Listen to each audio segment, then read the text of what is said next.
Hello, SMITE fans, and welcome to our patch notes breakdown of the item changes coming up in Season 2.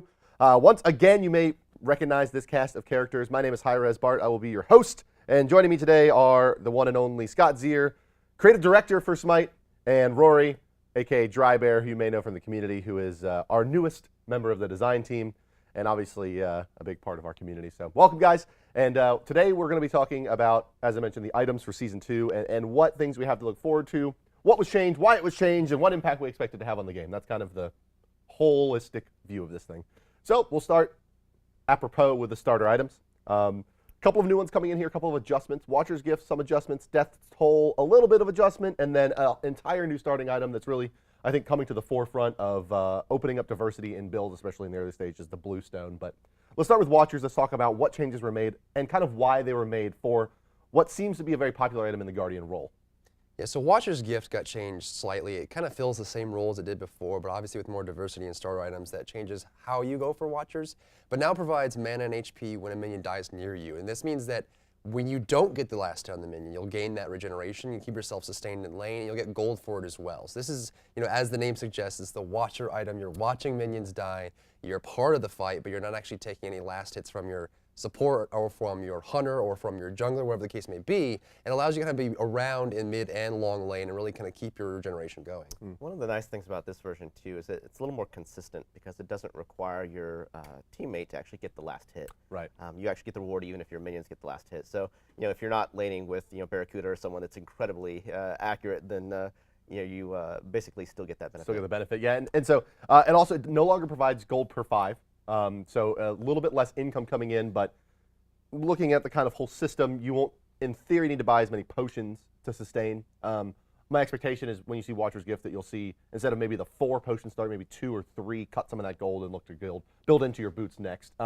Let's talk about Death Toll. Pretty small adjustment to this item, mostly the attack speed being removed to prevent it from being such a potent kind of mid-game item.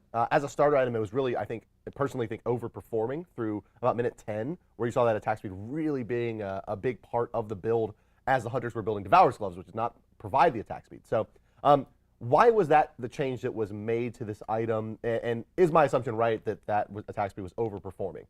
Well, a couple of changes were made to it. Number one, the attack speed going away, which did allow some room for the builds, but also this kind of led for space for the new starter item, the Bluestone Pendant, and one of them more for mana, one of them more for HP. So along with the attack speed going away, we also lowered the amount of mana and increased the amount of HP you get per hit. So Death Toll is the more, if you have a long AoE attack chain, Thanatos, Osiris, or you're someone who attacks a lot, or you don't really need as much mana, you'd like to have the sustain of the HP, be able to build that up for yourself and kind of stay healthy as long as you can manage your mana pool, and that way it allows you to be more aggressive as well, because you're generally a lot more HP than someone with, say, Bluestone Pendant would.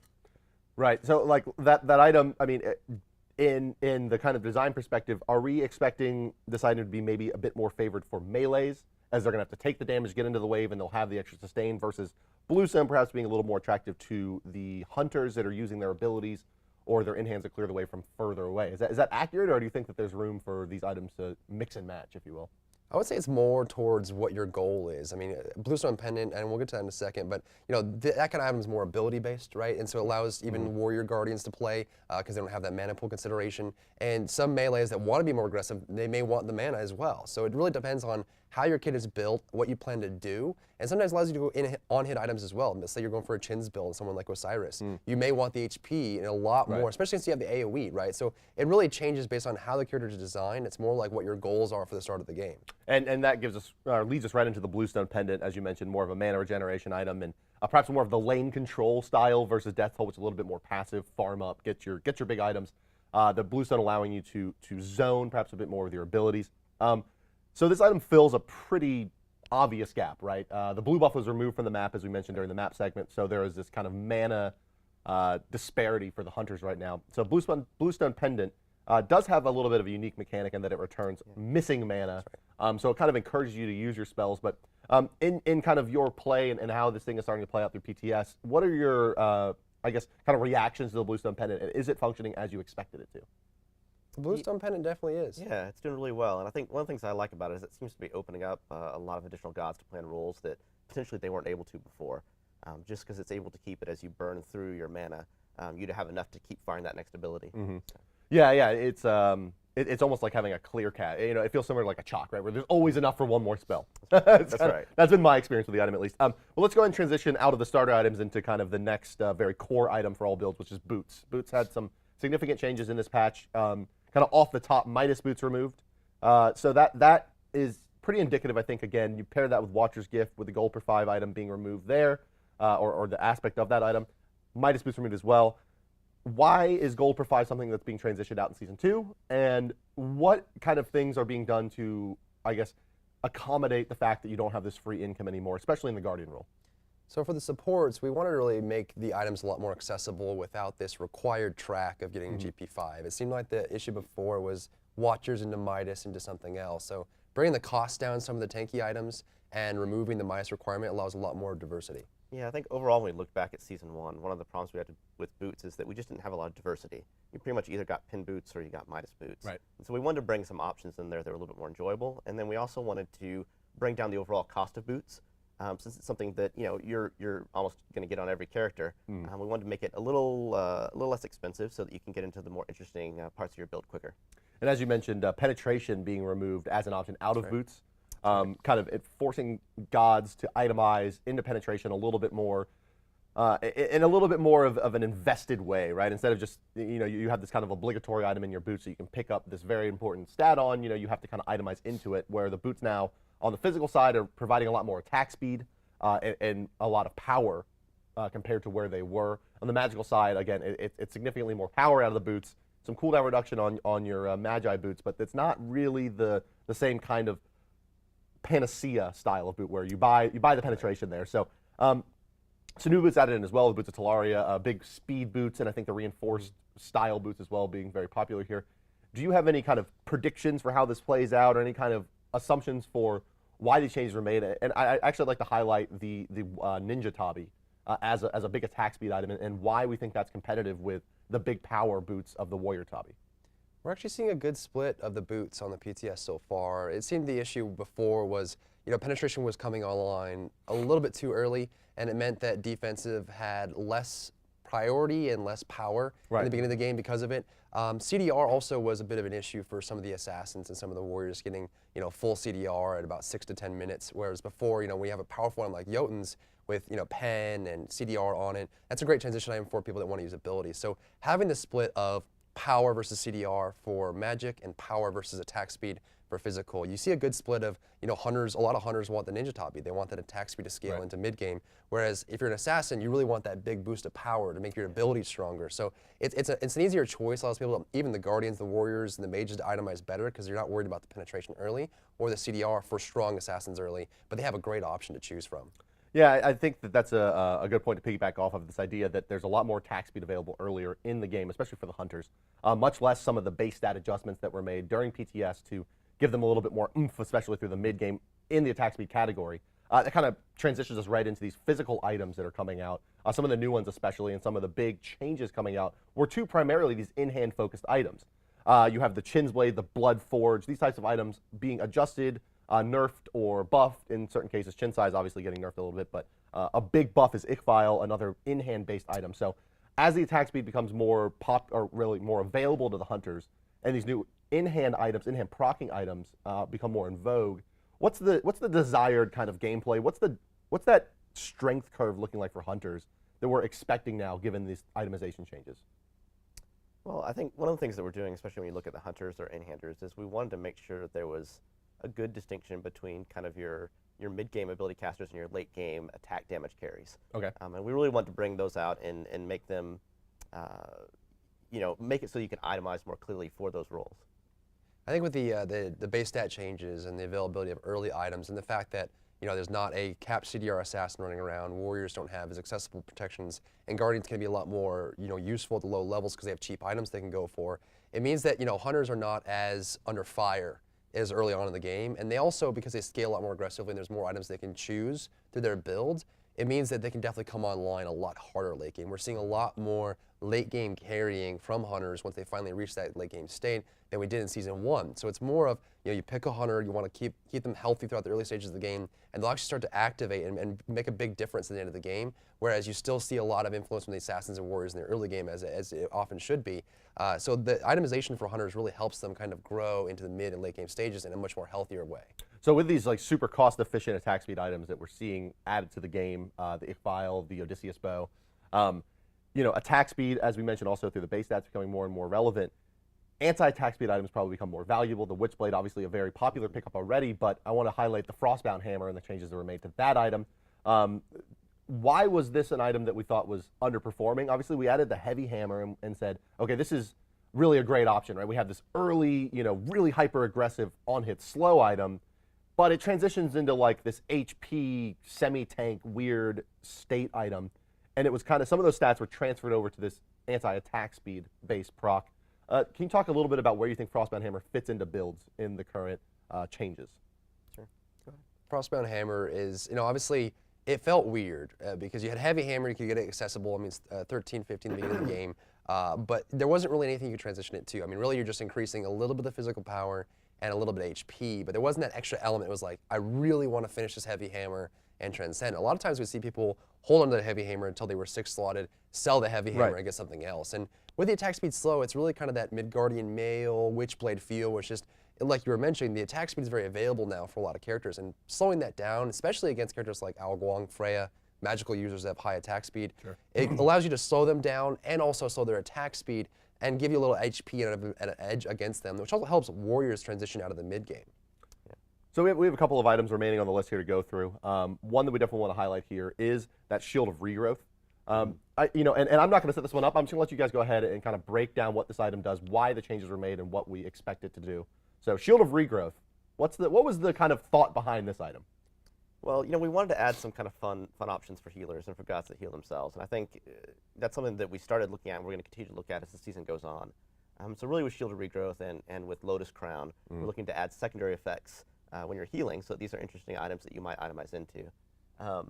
You can probably talk a little bit more about the fun of getting the boost of speed. Yeah, I mean, one thing we noticed, right, is that you only have 2 active options to choose from, 2 slots. And something like Bulwark of Hope we had in Season 1, where it has an active element to it that you don't have to control directly, it makes the game feel a lot more engaging. And so we want to introduce a lot more of those conditional items, Lotus Crown and Shield of Regrowth exactly. So, you have a lot of physical characters, even hunters, Neith, Cupid, that can heal themselves, Bakasura, Arachne, Chalk, Hercules, even Nemesis. So we had a playtest the other day where Pon, one of our quality engineers, picked up the Shield of Regrowth on Nemesis, and when he reflected back the damage and healed himself, he got a burst of speed. So it's very rewarding to be able to pop your heal, get a burst, say for Arachne, for example, pop the 1, get the heal, burst in front of someone and keep up, or Hercules, pop the heal with the 3, get in front of them and push them back, right? It really allows you to control the element of space by using that movement speed to your advantage. And these are fun items too, because they have the sort of the feeling of an active item, even though they're not. And I think that adds a lot of enjoyment to the game when you're playing. Yeah, and kind of piggybacking on that kind of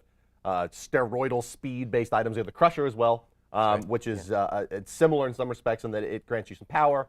And basically, when you're hitting structures or objectives, it starts stacking additional speed for you. Right.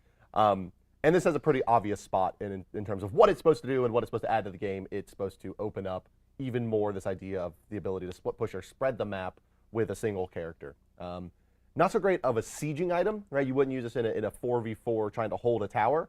But when you have a 1v1 or that kind of 1v just a tower, this item really seems to excel.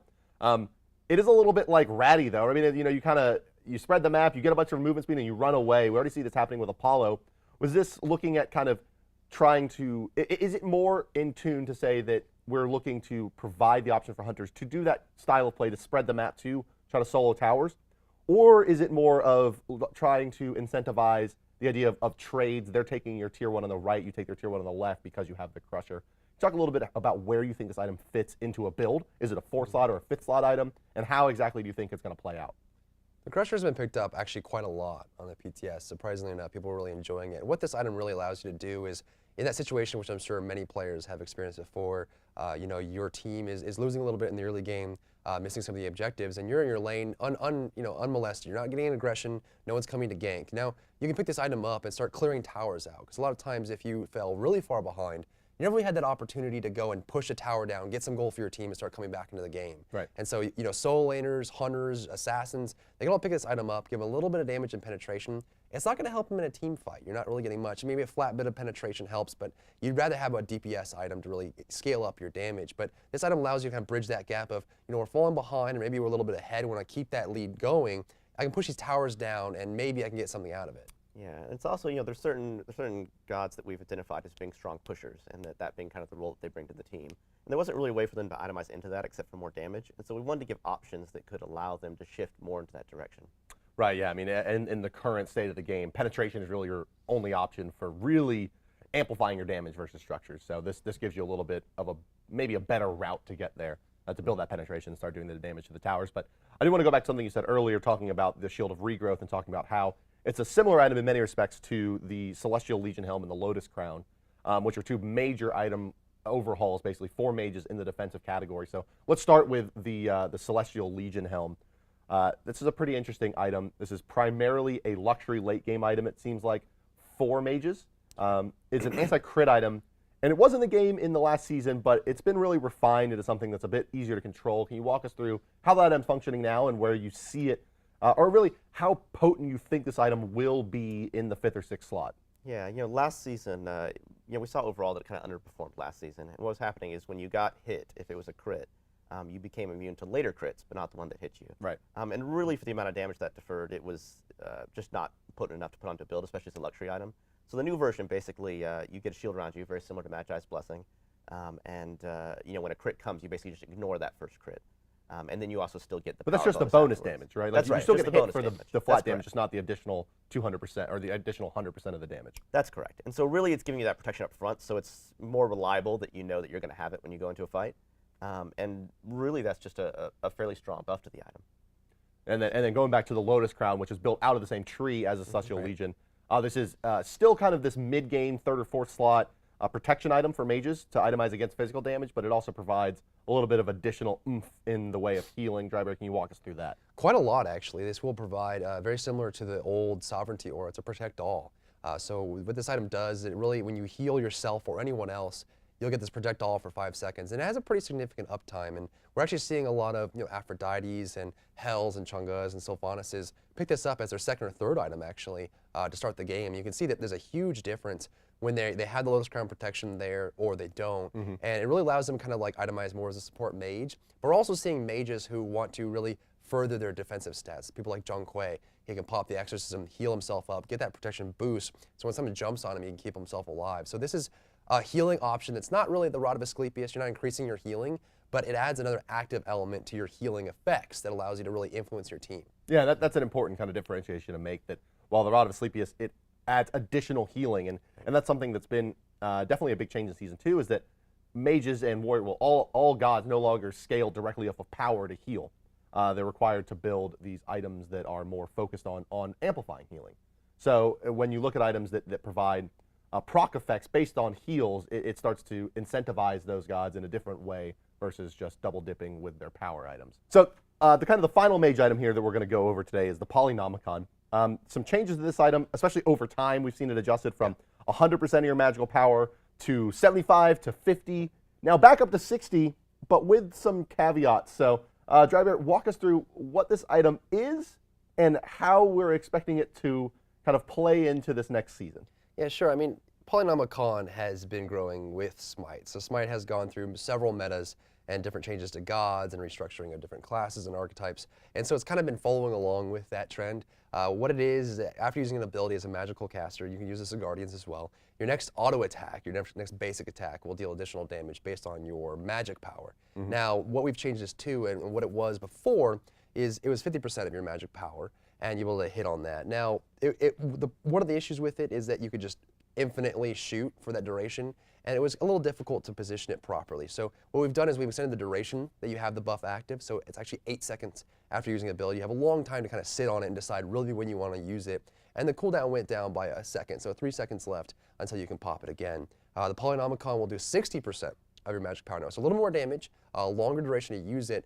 But the downside with that now is that the next auto attack you shoot, regardless of whether or not it hits, is going to be the Polynomicon effect. You can't just auto attack as long as you want to. The next hit is the one that provides the damage. So this is definitely a buff to the item, but also an increase in kind of the skill required to properly execute Skill it. floor going up a bit for this, That's but it does still have a lot of pretty clear kind of synergy with certain mage kits. Looking at Scylla and Giannis as primary kind of proponents for this item being very powerful for them. Giannis obviously setting it up with the portals. Scylla with the Sikkim is able to then very easily land that in hand and steroid their damage and add to that shotgun effect that those characters generally will have through the mid stages of the game. That does do it for our mages. We'll move over to another magic damage primary class in the Guardians here and start talking about the major defensive items. And the reason I say Guardians is because one of the major changes in this patch and in this new season is going to be Sovereignty. This was an item that was providing basically every defensive stat you could want, a tremendous amount of health, a tremendous amount of physical protection, and a tremendous amount of magical protection via an aura. So what really has happened here is that Sovereignty and the Heart Ward Amulet have basically had all of those stats kind of split between the two of them. So Drybear, can you kind of explain the difference between Sovereignty and the Heart Ward Amulet and kind of where you would expect to see the Guardians itemize into these items respective of each other? So the old Sovereignty, like you mentioned, would give a Protect All aura. It was permanent. So now that's been split. So one of them, the Heart Ward Amulet, provides the physical protection aura. Sovereignty provides the magic protection aura. So what this does, and the interesting aspect of it is, the protection it gives you is not the protection it gives you an aura. So if you're buying the physical version of Sovereignty, you're providing a magical protection aura and vice versa. So you really have to decide, am I helping my team or am I helping myself?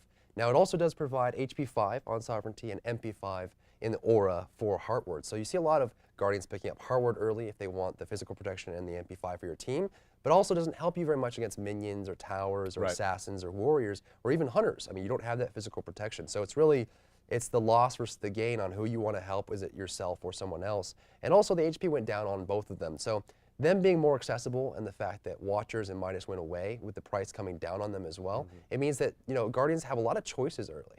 Would you expect to see a Guardian build both? Sure. Or do you think they're just too expensive? I mean, is it the kind of thing that you think it fits in that first defensive item slot and then you itemize a little bit more into what the enemy is building and doing? Or do you think that there is a real place for saying that this is your second and third item will be these two combined? Yeah, I think with the prices coming down on those items and them being less luxury and more accessible in the mid game, combined with the fact that Boots is now also cheaper, makes that an option you could do on builds. You certainly can. And something we're seeing a lot of is you'll get one, and then with Lotus Crown being around, maybe that's your physical protection item, or maybe you want something a little more aggressive.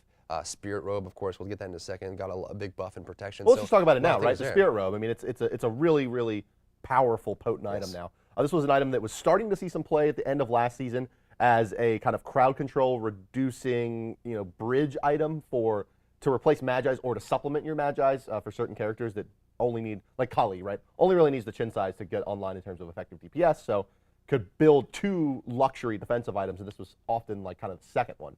This item has been adjusted to be much more of a upfront mitigation item, but with significantly less HP. But can you kind of talk about the passive on it and exactly where this item in your mind is positioned?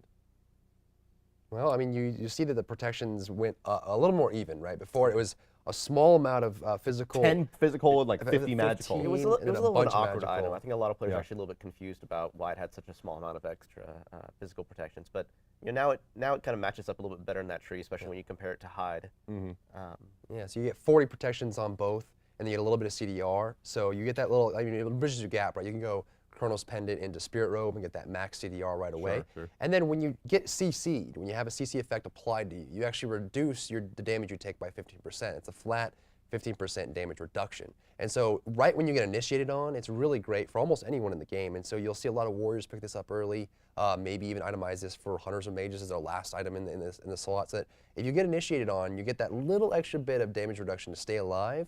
And it's just a nice middle of the road, you get a good split of everything kind of item. Yeah, I mean, you can kind of start thinking about the effectiveness of this item. When you start thinking about 100 points of physical protection is 50% mitigation against physical damage. this provides 40 plus 15% flat reduction if you're CC'd. So you're talking about an effective protection value against physical and magical that's actually quite high, assuming that you're getting CC'd and being a frontliner in the fight. So it's a pretty clear where this item fits. Speaking of frontliners, let's go ahead and transition over to two adjusted items in the defensive category that are very squarely sitting in the warrior realm. Well, the Witchblade, first off, we saw that item transition even into Assassins and Guardians in the last season. Pretty clear indication that it was overperforming, I think. So what adjustments were made to this item? Just to kind of clarify quickly, the Witchblade is an item that provides an anti-attack speed aura, reduces physical power, providing movement speed and attack speed in Season 1. What is this item doing in Season 2, and where do you think it fits into builds? Well, in Season 2, I mean, it's pretty clearly the item, like you said, was overperforming, and we nerfed it, and basically it lost its movement speed. It was just providing a little bit too much across the board for characters that picked it up. That's one of the reasons you saw it on a lot of Assassins. And so really this is just a nerf to an overperforming item. Well, you see boots providing 18%, then you lose 3% movement speed if you pick up Witchblade. And so we saw a lot of people picking this up for the movement speed alone, and it really wasn't what the item was designed for. It's more of a physical protection item that allows you to kind of push that power curve in your favor by lowering their attack speed, lowering their power, and giving yourself some protection, a little bit of attack speed. So, you know, taking the movement speed off it means that this is solely that. It is a counter to physicals that have attack speed. You can also affect magicals with it, and it's really that kind of swing item that helps you get back to the game when someone's really taking you down. But you don't buy it for movement speed. Yeah, it feels like more of a utility item now. Right. Or less of, I'm sorry. It's actually more of kind of like a dueling item now. You're buying it, as you mentioned, for a specific matchup that you want to take, versus before where the attack speed reduction is good basically against all DPS, right? Because it affects minions as well, and then the movement speed was allowed to bridge as a really, really potent utility item in addition to that. So I'm kind of focusing it a little more is what I'm seeing there. And well, its best friend was also hit in this patch, the Smithy's Hammer, almost always paired with this item. The Runeforge and Smithy's were like the kissing cousins to the Witchblade. What adjustments were made to the Runeforge and Smithies? So Runeforge stayed exactly the same. It's the same price as 2050. It gives you 350 HP and 55 physical protection. And the reason why it works so well with Witchblade is, 45 protections on Witchblade, 55 on the Runeforge. You're getting 100 protection, and then 15% of that was being turned into physical power. So you get a flat 15 physical power boost from both of them. The issue with the item is that it was very accessible. With the Smithy's Hammer being quite cheap, you can buy it, get an active, get some potions, and go to the solo lane, and be kind of immune to physical damage early on. It really helped you against warriors. And so we had the same treatment that we did to Heavy Hammer originally, where it just that tier 2 was so accessible, we just bumped it up. It's now 1,300 gold. You can't buy an active with it. You can't really buy anything else. You can buy potions, but that's about it. It's still being bought, and it's still an effective item. It's just not as accessible early. Yeah, I mean, I think that's the crux of it, right? You can't buy an active with it, so it does open up the invade strategy if you do think that they're going to be going for this item. It will limit the enemy's early game ability to flash farm up to level 2 to get to the lane, which is a really pretty big deal, especially for warriors who generally will take a clear ability and then some kind of defensive ability as their second option at level 2, and then with that Smithy's Hammer, we're generally speaking very difficult to actually kill. And kind of finally to wrap things up here in items, we do have some new actives coming into the game as well as some changes. So we'll start with two big ones, two probably the most popular items in the game, the Aegis Pendant as well as the Purification Beads. So the tier 3s of these items have been adjusted. Starting with the Aegis Pendant, basically there is no more option to use this item while CC'd. So I can tell you why I think that was changed, but as not being part of the design team, I'll let you guys do it. Why did we remove the option to Aegis while crowd controlled? Aegis, of course, I'm sorry, just quickly, Aegis makes you immune to all damage types, just to get that out there. So this is an item that you activated and made you immune to damage for 3 seconds. So why can you no longer cast that while CC'd, or why is that not an option? Sure. Well, there already is a very good option to use if you're trying to buy an active item to work against crowd control. So a little bit we saw that it was just branching to areas that it wasn't really used for. We wanted to make the split between the two Aegises be pretty clear. You get one branch if you want to be able to move while you're invulnerable. You get the other branch if you're not able to move, but basically after the effect wears off, you have a really heavy damage reduction. And so we want to make the choice really clear and really just remove what we consider to be a little bit of excess and bloat on the item. It also means that there were some characters that were very strongly countered by the CC, just Poseidons and Lokis, and obviously there are other options if you are worried about the damage coming in from them. But it doesn't mean that regardless of your positioning or regardless of what you do, you have an easy out. You have to make that kind of decision. That's really what our goal is for Season 2, which is providing more depth in the game and really more options to choose from. So looking at that, the Purification Beads, another kind of item that was very heavily purchased, and really kind of similar to that Aegis pendant like we were talking about that you could use during CC, and that was maybe a little bit of bloat. We saw in the purification beads this item was being purchased more often than not for the CDR reduction that it provided, -5 seconds from all your cooldowns. And that is what it looks like got primarily hit in this patch. So purification beads go from 5 seconds to 3 seconds off your cooldowns with a 3-second uptime, and the purge, of course, the purge of CC on activation. So the item may be positioned a little bit more discreetly into one bucket, as it's an anti-CC item that has this additional benefit instead of maybe buying it just for that. I do want to transition over into some of the more, I guess, fight, quote-unquote, oriented items here. We have the Achilles Spear as well as the Shield of the Underworld. Right. These are two pretty, on paper, sound like very, very potent items. The Shield of the Underworld will start there. This is a damage reflect item that prevents you from being life stolen from and reflects damage. And this item actually got adjusted a couple times in the PTS to be pre and post mitigated damage. So can you kind of expound on exactly what that means, what those words mean, and why that's important, and what this item is expected to contribute? Shield of the Underworld, what it really is designed for is, I'm under pressure, and this can be purchased by really anyone. It's a good boxing item if you're, taking damage from someone else, or if you're just being collapsed upon as a guardian or warrior. So what it does is it will actually take the damage you would have taken before mitigations, the full amount of damage that they would have dealt to you, and reflects that amount back as magical, which means that you, as the attacker, would receive the same amount of damage you dealt, and then mitigate that based on your magical protection. And what this allows you to do is, along with the anti-life steal, means you can't just burn through it. It means that you are kind of this target you may not want to target for 5 seconds. You don't really want to attack him right now, and you have to worry about your abilities. It also allows you, with the loss of the CC Aegis, it means that if the Kraken's coming, you can pop this and reflect a lot of damage back at it. And a lot more, gameplay that's counter to specific characters. Yeah, and we've played around with damage reflect before. We had the spike shell, which didn't really perform well and didn't work too well, and obviously we have had the Nemean line. So I think we wanted to introduce an item that was active and very strong, and really specifically focused on that one task. Sure. Well, I mean, Height of the Nemean line, it's interesting you bring that up, right? Because as a damage reflect item, because it is forced to be passive, right? The actual damage reflect can't necessarily be that potent because it's always on. So you introduce this active item that is a very significant, very potent damage reflect, but obviously has a cooldown and has limited uptime. So there's an interesting interplay between those two items, and I wonder if they stack and what that means. But that'll be for testing down the line here. And finally, that kind of leaves us with the Achilles Spear out of the active items as the new ones being introduced, and significant changes there. This is an item that provides a big attack speed boost, a big movement speed boost, a lot of lifesteal, and it's a really, really good item, except for the fact that you take additional damage when you activate it. So it's a very risky risk-reward based item. And CC is its best friend. So where do you see this item actually fitting in? I mean, is it going to be on Kali's that just want to burn a target extra fast? I mean, that seems to be a very obvious kind of pairing, but where else do you think this item can excel outside of maybe just Assassins? We're seeing a lot of hunters pick this up for a big DPS increase. Now, obviously because they can sit further back, taking additional 30% damage, as we just got done talking about how much damage reduction is great. Right. Damage increase is definitely very negative for your character. So, and also, one thing we should mention is Shield of the Underworld and Achilles Spear are both cheaper than all the other actives in the game. They're 600 gold rather than 900. So you see a lot more accessible early game items that allow you to really kind of decide, do I want to commit to this or do I not? With the movement speed and attack speed and lifesteal increase, you're really just full on, I want to get this guy or I'm not going to make it kind of thing. And really it kind of plays that idea of, the Ao Guang play style. People really enjoy I want to get this kill and I want to get it now, but there's a downside to it. So you really have to decide, do I want to pop this or do I want to try and hold back? Yeah, I mean, do you see it potentially fitting into the Hunter to replace Sprint? Is that where you see it probably? And like, do you think that this item paired with the Crusher is going to be like a popular style of this kind of take towers very quickly with the Crusher plus this attack speed stim? Or do you expect this to be, as you mentioned, more of a kill-oriented, god-based item? I tend to think people are going to pick it up more as that kill-oriented god-based item, although you can certainly use it in both roles.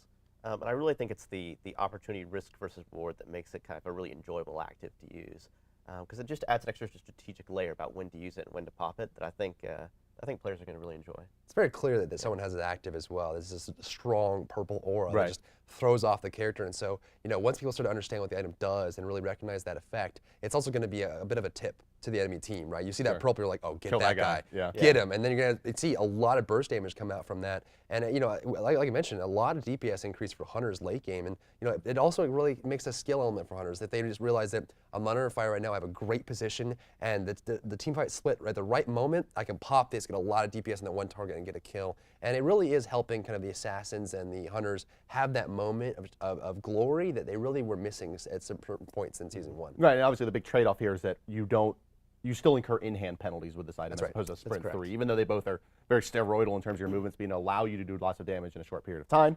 Sprint 3 still providing the lack of in-hand penalty, which I think still makes it very competitive to this item, if not preferred for many hunters. And the lack of slow immunity. Right, right. No slow immunity as well. So you can be kited with this item fairly well. Yep. And obviously, high potency dots are going to be one of the best things against wielders of this item, Cirquets, Jonquays. The additional 30% damage there is going to be very, very painful when you're dotted up. But that does bring it to the end of the list of item changes in Season 2. Overall, it seems like, you know, similar to when we talked about map changes and god changes, that big focus for items is diversity of builds, allowing for more options, especially through the early stages of the game, and really allowing for this idea of what you build has this kind of long tail to it, and building the right item at the right time potentially changes the game for you, and it's just allowing a lot more of those options to play out. So thank you guys very much for your time. I hope you guys all enjoyed it. At home watching the lovely item breakdown, that does it for us here. If you want to see more about what's coming up in this patch and see our lovely panel break that down for you, you can click on any of the annotations right here.